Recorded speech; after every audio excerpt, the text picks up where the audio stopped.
Welcome back, my fellow agents. It is I, your animated agent, your your master of musical mayhem, X7. The animated agent was the other day. Different X7, totally different X7, totally.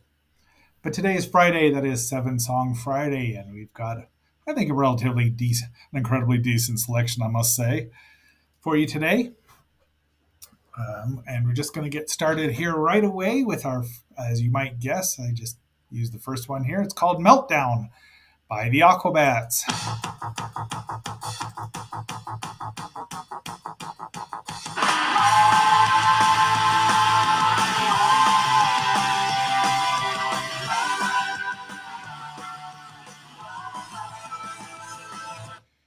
And yes, that is off their. What album is this one?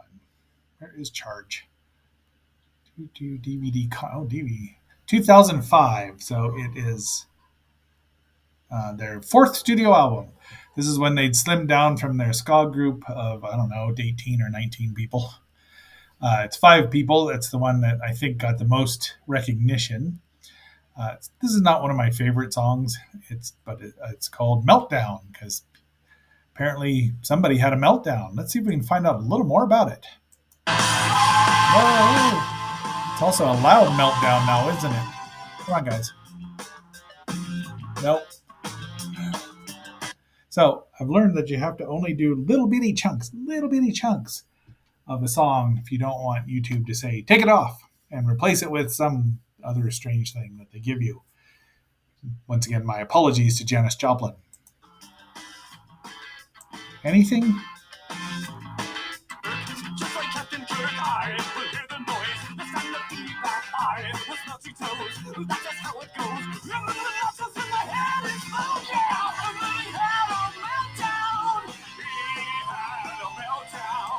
All right, and we have talked about the Aquabats before.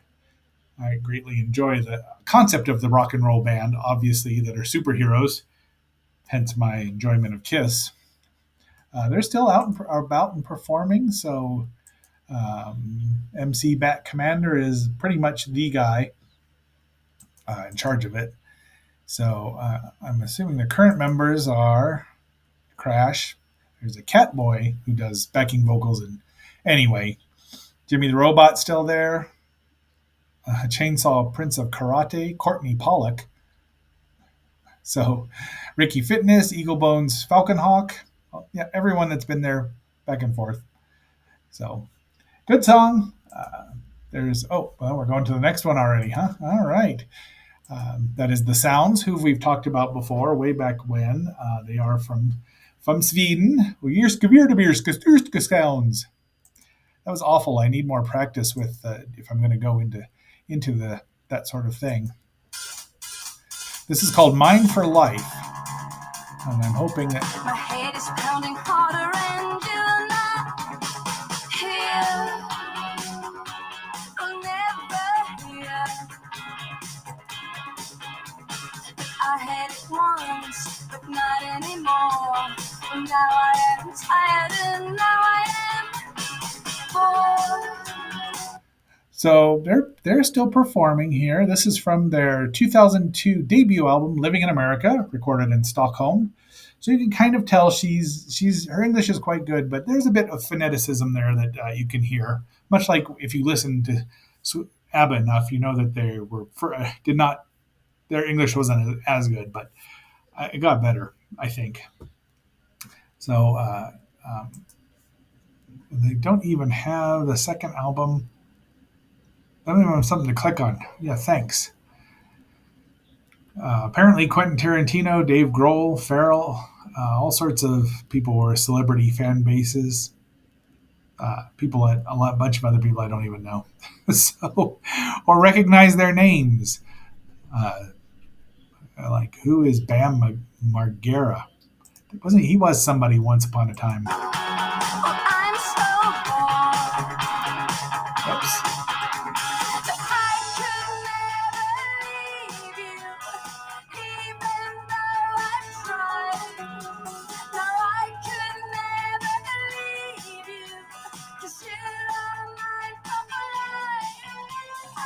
There, Mine for Life. That's all we're getting here. I don't like all of their songs. I mean, I enjoy them, I guess, to a degree, but some I like more than others. This is one of the better ones. And next we do have one of Holly Beth Vincent. This song has been covered by many people, and it is from Holly and the Italians from her 1981. 1981. Let me get over here. Oh, geez. I can't believe I did not. Let me get back over here. There we go. Holly Beth Vincent, born in 1956 and still around, still active. So good on her. This is her first album from The Right to Be Italian. It's called Tell That Girl to Shut Up. Nope, that is not Tell That Girl. Let's try that again. This is Tell That Girl to Shut Up.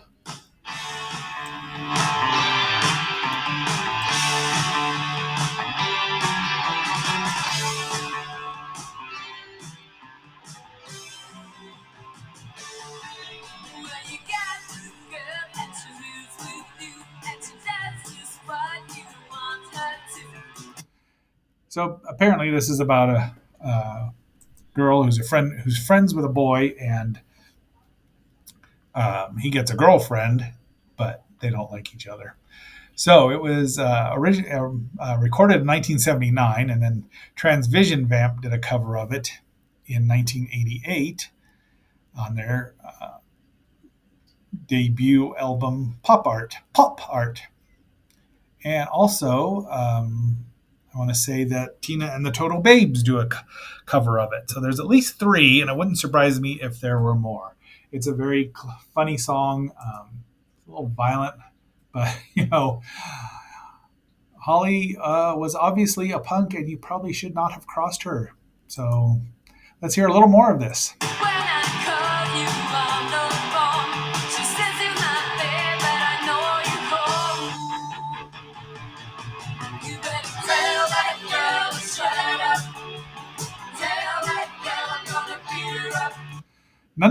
Both of the covers sound very similar. They're obviously performed by different musicians, but they're pretty much they're not they're good because it's a great song. Holly wrote it, I believe. Does it say? Yep, she wrote it. She wrote most of the songs on this LP, which is really good. If you can find it, I highly recommend it. And here's the rest of that first chorus.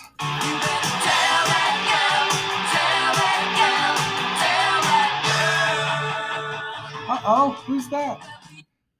Look, it's Higgin Toot because he rocks. Okay, our next song is, again, from possibly the most perfect LP ever. Take Joe Jackson's debut album from 1979, right? Yep, 1979, Look Sharp. And, the shoes are just cool. But this is called One More Time.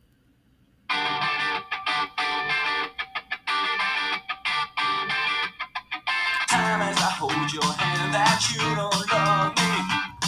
Tell me one more time as teardrops start to fall. Shout it to me and I'll shout it to the skies above me. So obviously, this is the first track off the LP, which I did own, and I've actually learned how to play this song. Although it's not easy to try to sing it and play it at the same time. It's got a lot of chord changes in it. Dang old pianist writing songs for guitar players, but it's so much fun. It's a very angry breakup song.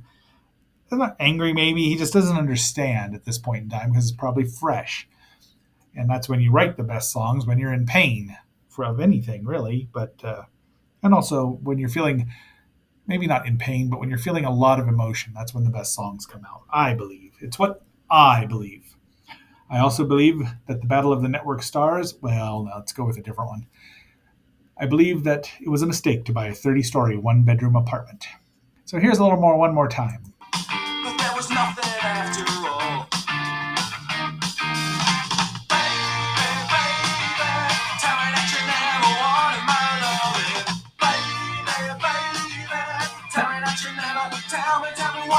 It's really hard not to sing along with this song. Oops, there's our next one. So I just wanted to get to the chorus here because you really didn't get to hear too much of it. And then we'll get on to the next one. But that's the band. His original, his bassist, Graham Maybe, I think that's his name, um, is, yeah, just a phenomenal bass player. Generally, the bass is the keeps the rhythm, but Maybe was the lead was the melodic player, and Gary Sanford, the guitarist, kept the rhythm going, and he did a great job of it, as you can hear that on this one too. One more time, say you're leaving, say goodbye. One more time. Yeah, I get it too. You don't want to believe it's over when it's over, and and it's hard on occasion. Not that your humble agent hasn't ever been there. All right, our next song, we have to start at 138 into it. So let me get this all queued up, but you will know it. It's very popular right now, and it just happened to come up. So there's actually a book for the lyrics. Yes, it is Defying Gravity, which I have a wonderful. Why couldn't you stay calm for once instead of flying off the handle? I hope you're happy. I hope you're happy now. So that is Kristen Chenoweth and Idina Menzel singing the main, and then the chorus, the rest of the ensemble doing the background. I have a very funny story about this song and heading up to referee a derby bout, and the driver and the co-pilot were singing this at the top of their lungs and missed our exit by about a mile and a half. So it's funnier when you were there, I'm sure. Close my eyes and leave. It's time to try defying gravity. I think I'll try defying gravity, and you can't pull me down. So yes, this is from the musical Wicked, the stage version. It was recorded November 10th, 2003, and that's Elphaba and Glinda, of course. Now, I believe it ends the new movie, the first part one of the new movie, which is, I believe, also where the break was in the musical. So you could go out and use the facilities or what have you. Lilith and I went and saw that way back when. Geez, had to be after that in the town of St. Diego, but we did see it, and it's pretty good. Way better than the book. That's all I can tell you. That's for sure. Yeah, I do have that. It is on my iTunes. So I'm surprised this is the debut of Wicked on here, because it shows up a lot more when I'm listening. Let's hear a little more of it, and then we'll move on. Can't I make you understand? You're having delusions of grandeur. I'm through accepting limits, 'cause someone says they're so. Some things I cannot change, but till I try, I'll never know. But this is when they. Well, anyway, go see the movie or go see the musical. It's shorter than the movie, that's for sure. All right, where are we here? Okay, now let's go on to a little rock and roll from the 80s.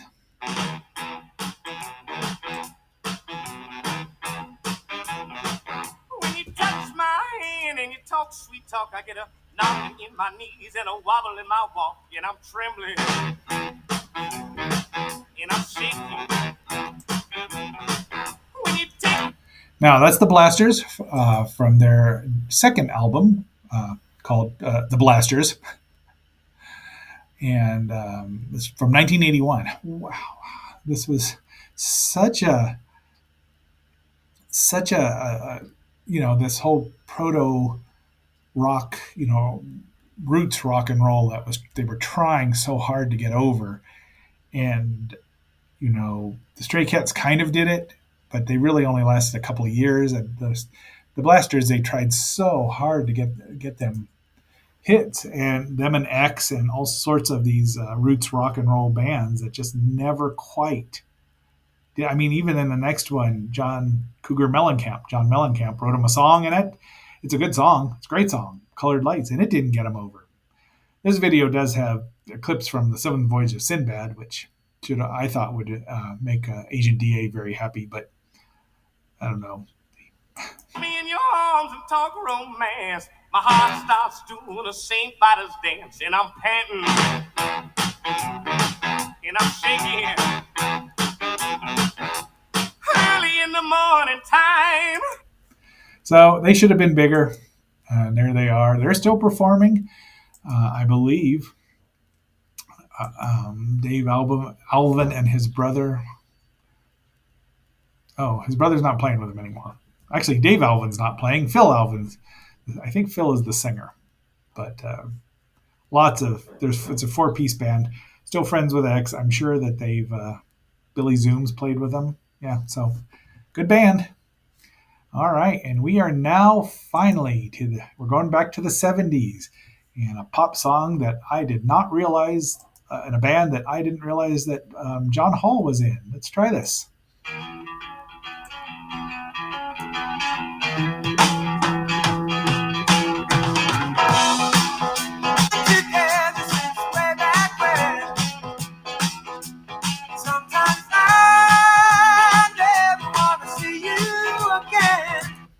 So that's the band Orleans, which they were.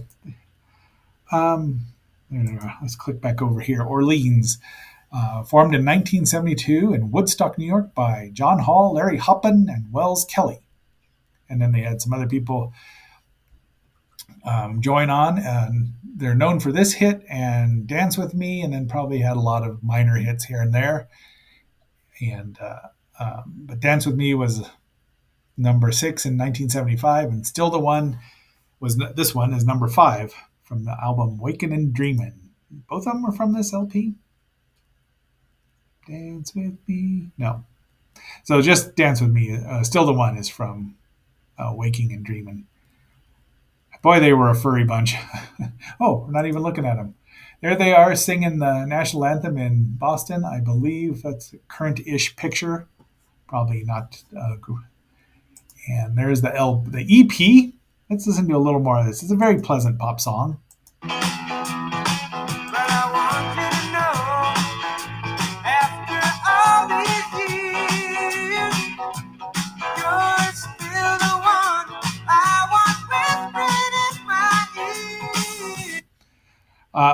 John Hall is a great songwriter. And you can tell and after he left, I want to say, when did he leave? John Hall departs in 1977. So, and then of course we all know Hall and Oates and what they've gone on to do, and all sorts of. So I'm sure they're still playing out and about with who knows how many original band members are left. That'd be the bold denotes classic lineup. So one guy, Lance Hoppin, who's been singing lead and backing vocals and a bass player for the whole time. You know, these things happen. But let's hear this, a little more of this, and then we'll wrap things up, won't we, agents? Because there's only so much 70s music you can take.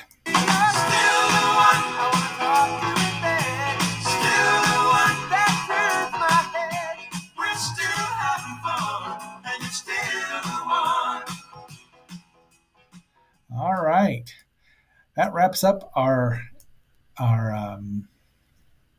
7-song Friday for today. And if you've made it this far, I thank you. But like, share, subscribe. Remember, you can vote in the poll today on Spotify, and listen just a little longer if you'd like. Also, leave a comment. I always read them, and I respond to most of them if they're current. There are some that are a couple of years old from when I first started the YouTube channel that I haven't replied to. But until our next assignment tomorrow, which we'll be going back to Shaolin. This is X7 signing off.